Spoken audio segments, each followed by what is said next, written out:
পৃথিবীতে সবচেয়ে খারাপ একটি অনুভূতি হলো নিজেকে অপ্রয়োজনীয় অনুভব করা।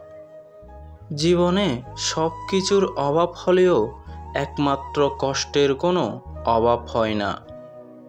দিনের শুরুতে মনে হয় জীবনে টাকার প্রয়োজন বেশি, আর দিনের শেষে মনে হয় জীবনে শান্তির প্রয়োজন বেশি।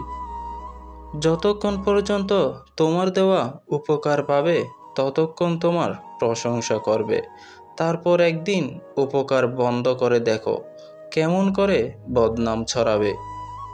সৌন্দর্য মানুষের অন্তরে বসবাস করে, যার অন্তর যত সুন্দর অন্যকে সে তত সুন্দর করে দেখতে পায়।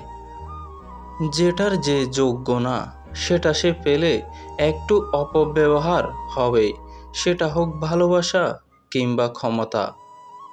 নিজেকে ব্যাখ্যা করতে সময় নষ্ট করো না। মানুষ শুধুমাত্র তাদের যা শোনার ইচ্ছা তাই শোনে। জ্ঞানী হও তবে অহংকারী হইও না। ইবাদত করো তবে লোক দেখানোর উদ্দেশ্যে করো না।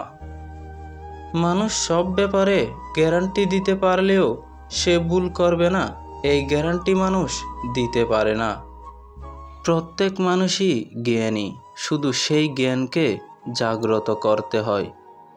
ঈশ্বর যদি মানুষকে অন্তত একদিনের জন্য অন্যের মনের কথা পড়ার ক্ষমতা দিতেন, তাহলে 90 ভাগ মানুষ কেউ কারো সঙ্গে থাকতে পারত না।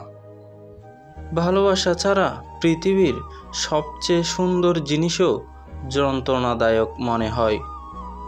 যেখানে সেখানে মন খারাপের গল্প শোনাতে যেও না। মনের প্রশান্তি খুঁজতে গিয়ে উল্টো নতুন করে অশান্তি নিয়ে ফিরবে। হতাশ হবেন না, নিজের ওপর ভরসা রাখুন। আপনার জীবনের সবচেয়ে বড় কষ্টটাই একদিন আপনার সব সফলতার কারণ হবে।